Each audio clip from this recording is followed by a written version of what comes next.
Hello. आज chemical bonding PYQ JEE mains PYQ का second lecture है। इससे पहले फर्स्ट लेक्चर में हमने 10 क्वेश्चन करवाया है। उस 10 क्वेश्चन के बेस पर और कौन सा क्वेश्चन जनरेट हो सकता है वो सारा भी मैंने उसमें इंक्लूड किया है। तो आप वो एक बार देख लीजिएगा, प्लेलिस्ट में ऐड है। वैसे इस उस लेक्चर का लिंक मैं इसके डिस्क्रिप्शन बॉक्स में भी ऐड कर दूंगा। अभी आगे बढ़ते हैं। ठीक है। First question, the bond order and the magnetic character of CN-, ये माइनस है ऊपर। ठीक है। CN-, इसमें बॉन्ड ऑर्डर पूछ रहा है और मैग्नेटिक कैरेक्टर। बॉन्ड ऑर्डर के लिए हमको मॉलिक्यूलर ऑर्बिटल थ्योरी फॉलो करना होगा और मैग्नेटिक कैरेक्टर भी हम वहीं से फाइंड कर लेंगे। ठीक है। मैग्नेटिक कैरेक्टर के लिए फिलहाल थोड़ा बता देते हैं। अगर अनपेयर्ड इलेक्ट्रॉन है तो वो पैरामैग्नेटिक होता है,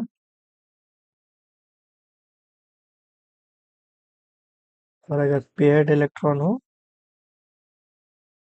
तो डायमैग्नेटिक होता है।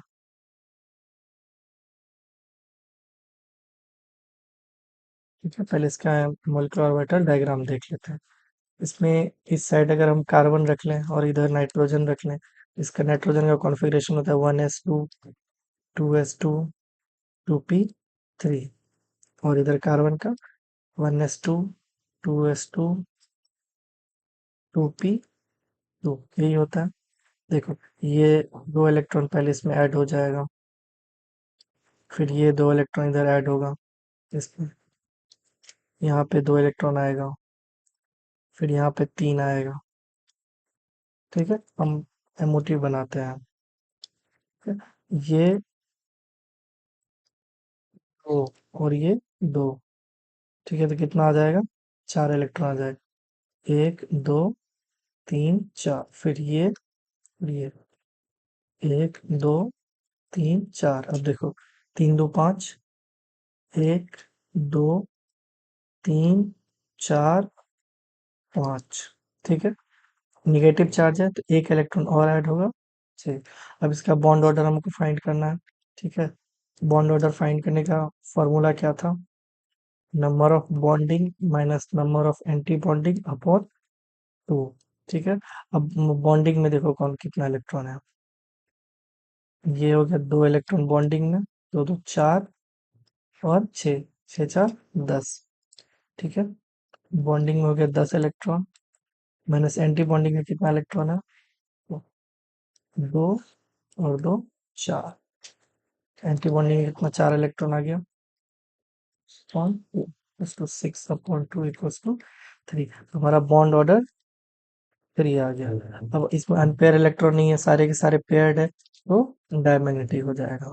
ठीक है, तो हमारा CN- का बॉन्ड ऑर्डर 3 और डायमैग्नेटिक। ठीक है, इसमें आंसर हो जाएगा 3 और डायमैग्नेटिक। इसमें ये भी पूछ सकता है, एंटी बॉन्डिंग इलेक्ट्रॉन कितना है, या फिर बॉन्डिंग इलेक्ट्रॉन भी काउंट करवा सकता है। ठीक है, फिर इसमें जैसे CN- है और CN है। ठीक है, अब CN- और CN इसमें बॉन्ड ऑर्डर कंपैरिजन करवा लेगा, बॉन्ड लेंथ कंपैरिजन करवा सकता है। ठीक है, अभी आगे बढ़ते हैं।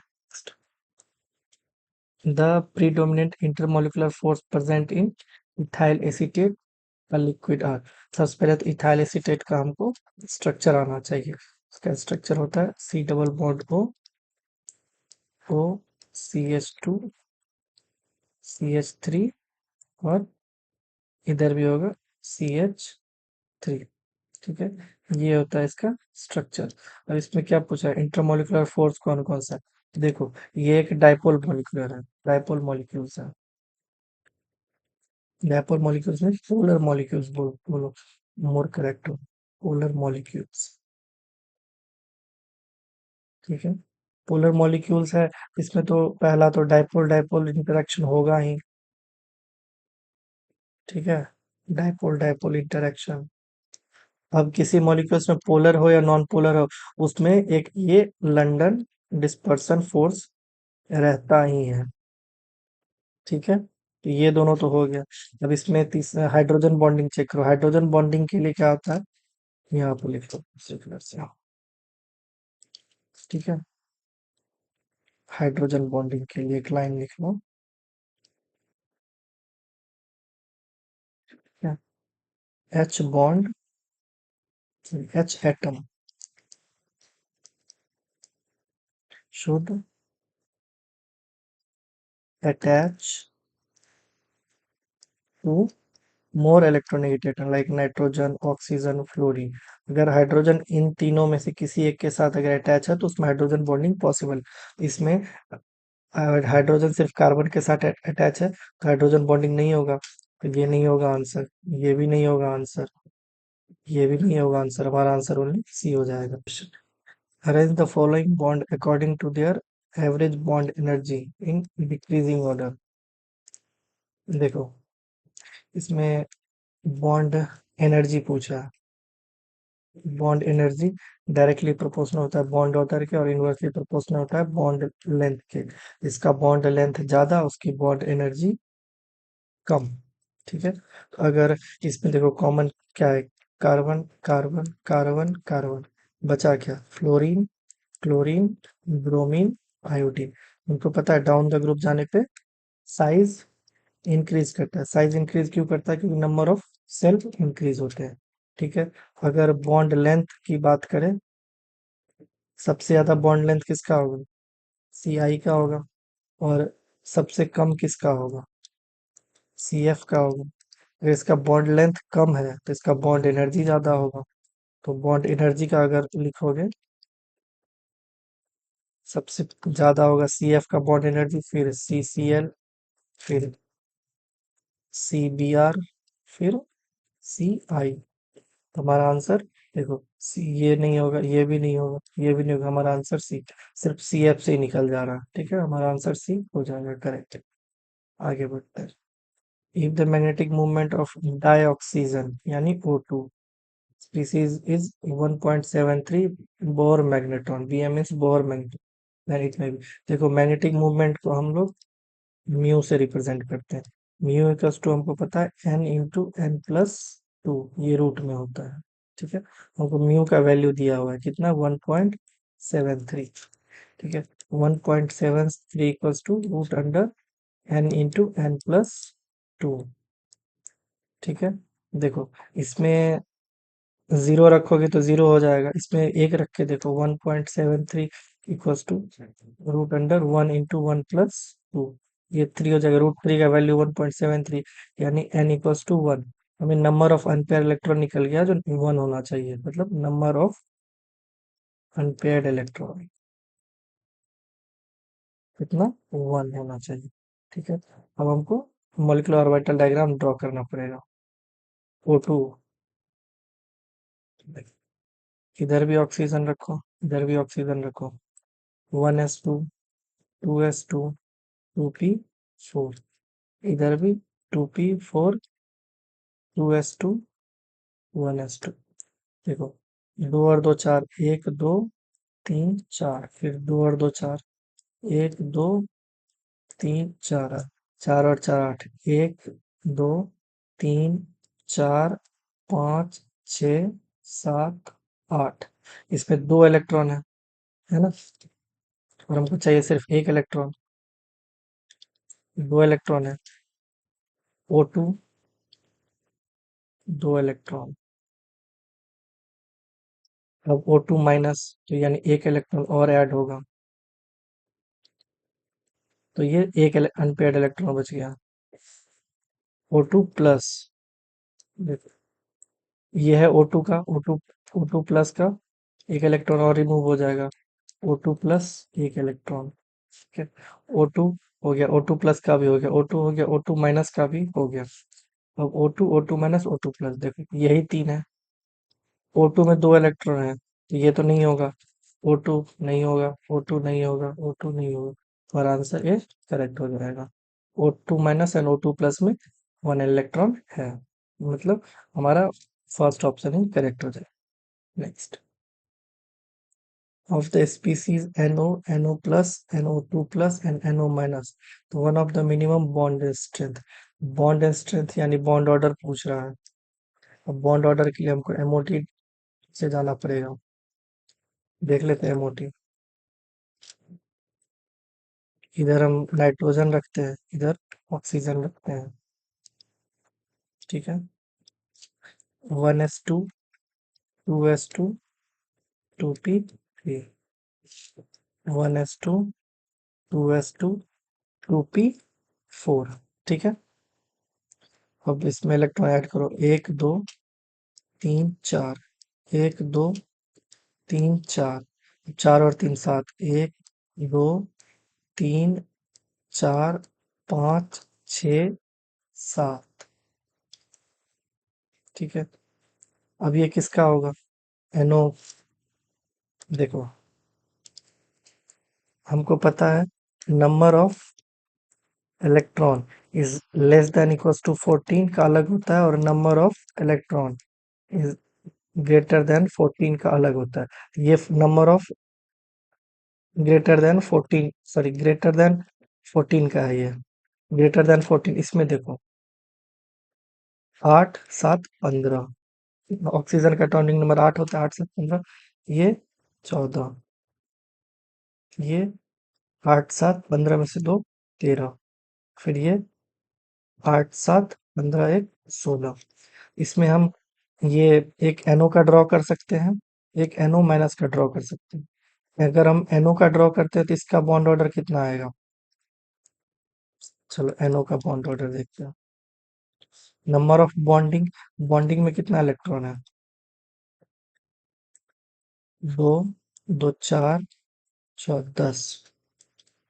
एंटी बॉन्डिंग में कितना है? 2 2 4 5 -5. 2.5 हो गया. अब NO माइनस का देख लेते हैं.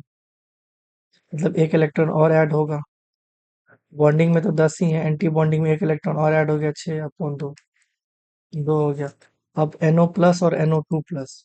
ठीक है. देखो, 1s और 2s में तो कोई अंतर नहीं होता, सिर्फ 2p में पाई बॉन्ड नीचे आता है और सिग्मा बॉन्ड ऊपर आता है. ठीक है.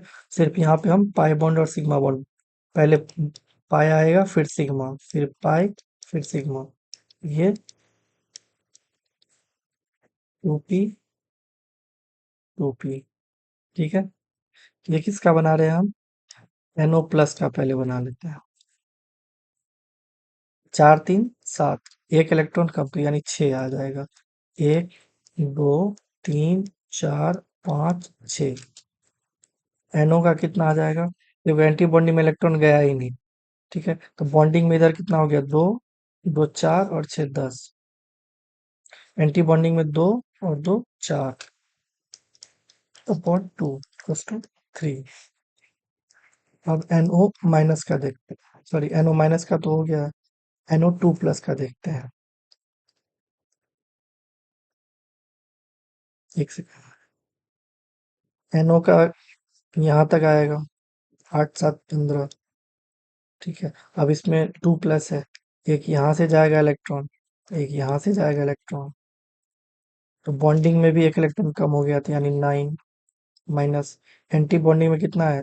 2 और 2 4. Upon 2 equals to 5/2 equals to 2.5. इसमें क्या पूछा है? Minimum bond strength. Minimum bond strength किसका होगा? जिसमें बॉन्ड ऑर्डर कम होगा. NO माइनस हो जाएगा आंसर, क्योंकि इसका बॉन्ड ऑर्डर सबसे कम है. तो यही हमारा आंसर हो जाएगा, मिनिमम बॉन्ड स्ट्रेंथ. अगर मैक्सिमम लेंथ पूछ दे तो भी यही आंसर होगा, कि हमको पता है bond order is inversely proportional to bond length. ठीक है. अगर इसमें एक क्वेश्चन ये भी पूछ सकता है, इसको बॉन्ड ऑर्डर में डिक्रीजिंग ऑर्डर में अरेंज करो. तो अगर इसको डिक्रीजिंग ऑर्डर में अरेंज करना होगा तो सबसे ज्यादा बॉन्ड ऑर्डर किसका है? NO का.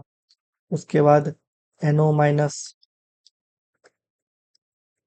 इक्वल्स हो जाएगा NO. फिर सबसे कम आ जाएगा NO प्लस. ये बॉन्ड ऑर्डर का हो जाएगा डिक्रीजिंग ऑर्डर में. अगर बॉन्ड लेंथ पूछे तो इसको डायरेक्ट उल्टा कर दो. ठीक है. आगे बढ़ते हैं. The number of sp2 hybrid orbital in molecules of benzene. ठीक है. बेंजीन का स्ट्रक्चर देख लो, sp2, यानी स्टेरिक नंबर 3 होना चाहिए। स्टेरिक नंबर 3 किसका है? कार्बन का है। देखो, एक सिग्मा बॉन्ड, दूसरा सिग्मा बॉन्ड, तीसरा सिग्मा बॉन्ड, 1 2 3 4 5 और 6। ठीक है, तो 6 एटम हो गया।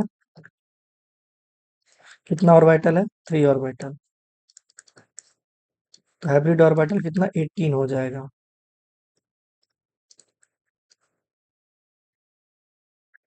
बहुत सिंपल क्वेश्चन था ये। 18। Next, among the sulfate of alkaline earth metal, the solubility of BeSO4 and MgSO4 in water। देखो, solubility किस पे डिपेंड करता है?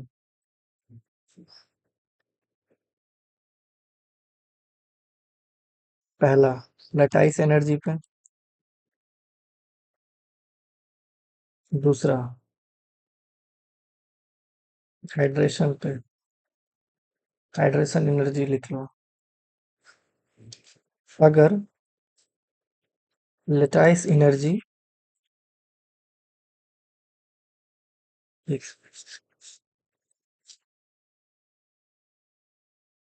ध्यान, lattice energy is less then hydration energy,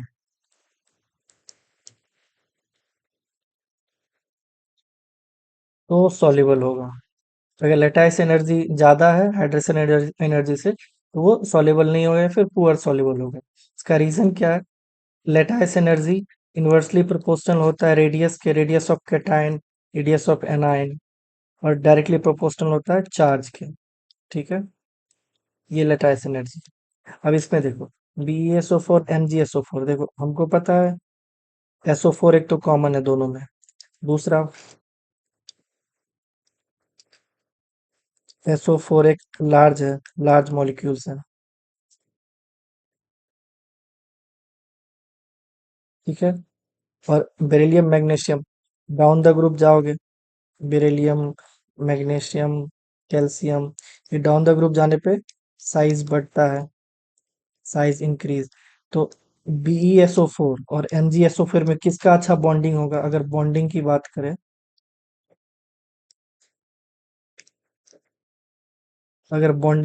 करें, हम, तो BeSO4 और MgSO4 बॉन्डिंग किसका होगा? देखो, ये भी लार्ज है, ये भी लार्ज है, ये स्मॉल है,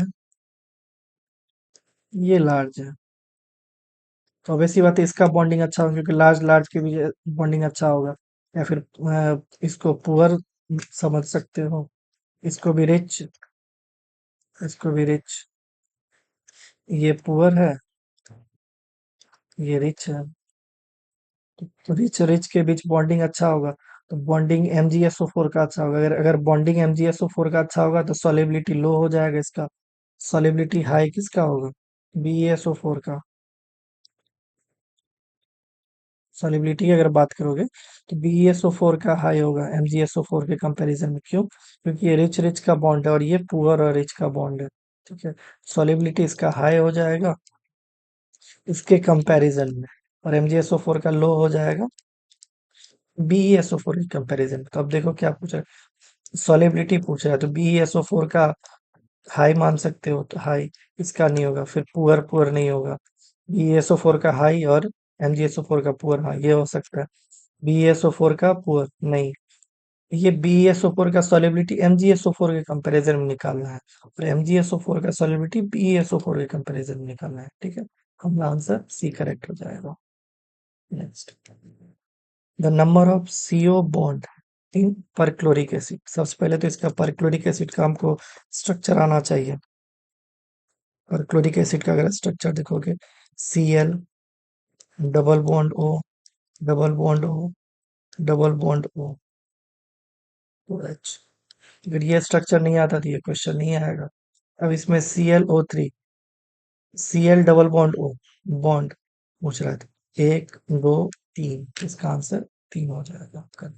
ठीक है, एक इससे रिलेटेड एक और है, जैसे HClO, इसको बोलते हैं फ्लोरस एसिड, इसका भी स्ट्रक्चर याद रख लो, C double bond O, O H, यहाँ पे दो लोन पेयर आ रहे। एक और है क्लोरिक एसिड, इसका भी स्ट्रक्चर याद रख लो, C L double bond O, double bond O and O H. फिर इसका मॉलिक्यूलर फॉर्मूला पूछे तो क्या होगा, देखो एक hydrogen H, C L O three, ठीक है, ये दोनों भी याद रख। Next, the compound that has the largest H M H bond. पहले तो सबका स्ट्रक्चर लिख लो। देखो हमको पता है H2O का स्ट्रक्चर कुछ इस तरह से होता है। फिर CH कंप्लीट टेट्राहेड्रल है, इसमें एक भी लोन पेयर नहीं है। अब NH3 एक लोन पेयर, H2S तो सल्फर वाटर मॉलिक्यूल जैसा ही होगा। देखो इसमें पूछ रहा है largest bond angle, largest bond angle तो यही होगा इस, क्योंकि ये परफेक्ट टेट्राहेड्रल है। बॉन्ड एंगल 109 डिग्री 28 मिनट उतना होता है, ठीक है। सबसे ज्यादा CH4 का हो जाएगा। अब इन तीनों का क्यों नहीं, क्योंकि लोन पेयर है, डिस्टॉर्ट करेगा स्ट्रक्चर को थोड़ा बहुत, बॉन्ड ऑर्डर कम हो जाएगा, ठीक है। अगर डेटा लिखना हो तो लिख देते हैं, H2O का बॉन्ड एंगल 104 डिग्री 5 मिनट, ठीक है। और NH3 107 डिग्री, ठीक है। और H2S इसका होता है 92 डिग्री। अब इस तीनों का हाइब्रिडाइजेशन भी पूछ सकता है, और हाइब्रिडाइजेशन इसका कमेंट में बताना, ठीक है। इसका हाइब्रिडाइजेशन तो कमेंट में बताना। Next, the structure of PCl5 in solid state, ये मेंशन कर दिया सॉलिड स्टेट। अगर ये मेंशन नहीं करता तो PCl का स्ट्रक्चर कैसा होता, ये होता सेंटर में P और 5, ये होगा ट्राइगोनल बाय पिरामिडल। अगर ये मेंशन नहीं करता तो, अगर ये मेंशन कर दिया है, इसका आंसर ये हो जाएगा टेट्राहेड्रल PCl4 कैटायन और ऑक्टाहेड्रल PCl6 एनायन। ये याद रखने की चीज, आप ये याद रख सकते हो। इसका आंसर बी हो जाएगा, स्क्वायर पिरामिड नहीं होगा। ट्राइगोनल बाय पिरामिडल, अगर ये सॉलिड स्टेट नहीं रहता, स्क्वायर पिरामिडल तो बनता नहीं है, तो हमारा आंसर बी करेक्ट हो जाएगा, ठीक है।